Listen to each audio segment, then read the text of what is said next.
Her words cut cleaner than any blade. The laughter around the table clinked like broken glass. I didn't answer. I only placed my fork down, folded my napkin, and let silence be my reply. That night I packed a single suitcase. By morning, the house was listed. By the end of the week, sold.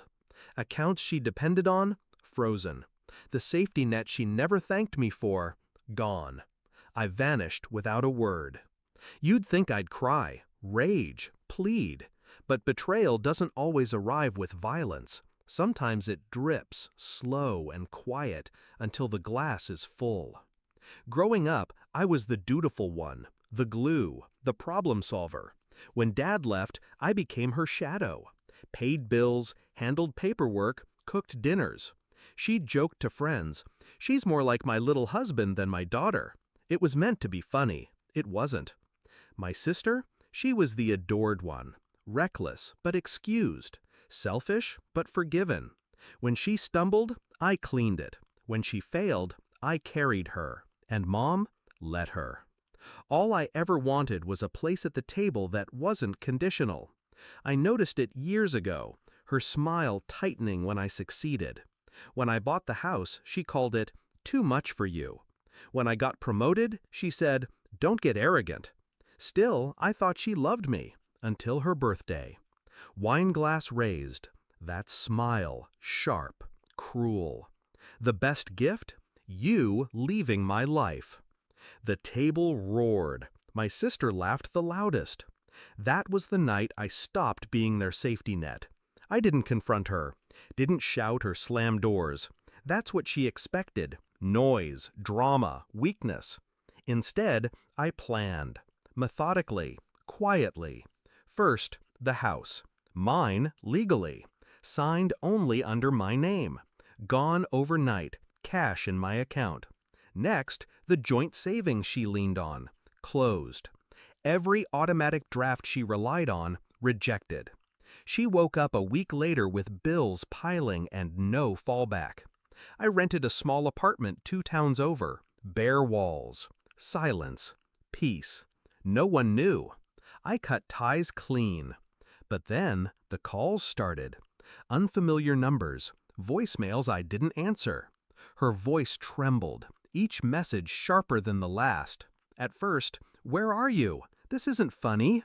Then, "Your sister can't pay the mortgage. I told her you'd help." Finally, "You think you can just abandon family? You'll regret this." I listened in the dark, expressionless. Every word confirmed what I already knew. I was never a daughter. I was their crutch. The real revenge wasn't the money. It was the mirror I held up. Without me, the cracks widened. My sister's debts surfaced. Creditors circled. Mom's carefully constructed image of the strong matriarch collapsed under the weight of overdue notices and eviction threats. I'd built the scaffolding of their lives, and when I pulled it away, everything crumbled. And I didn't lift a finger. 3 months later, I saw her again. Not planned. A chance encounter, if you believe in chance. Grocery store aisle. She looked thinner, paler. Pride crapped around her eyes. When she saw me, she froze. "Where have you been?" Her voice was small. I looked at the basket in her hands. Bread, milk, coupons clipped to the top.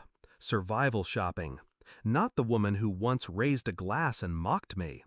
I didn't answer, just tilted my head, calm, unreadable. Her lips trembled.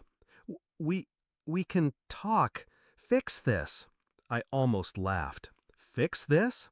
There was nothing broken, only revealed. I stepped past her. No anger, no words. Just the quiet power of someone who doesn't need to explain. That night, I poured myself a drink, alone, peaceful. I thought back to her birthday table, her smirk, my sister's laughter, the clink of glasses celebrating my absence. They thought they'd erased me, but all I'd done was grant their wish. I left, and with me went the roof over their heads, the money in their accounts, the silent work that kept their world turning. The beauty of revenge is not destruction, it's absence. letting someone choke on the void they created. She wanted me gone, so I granted her the best gift she ever asked for, and I never looked back.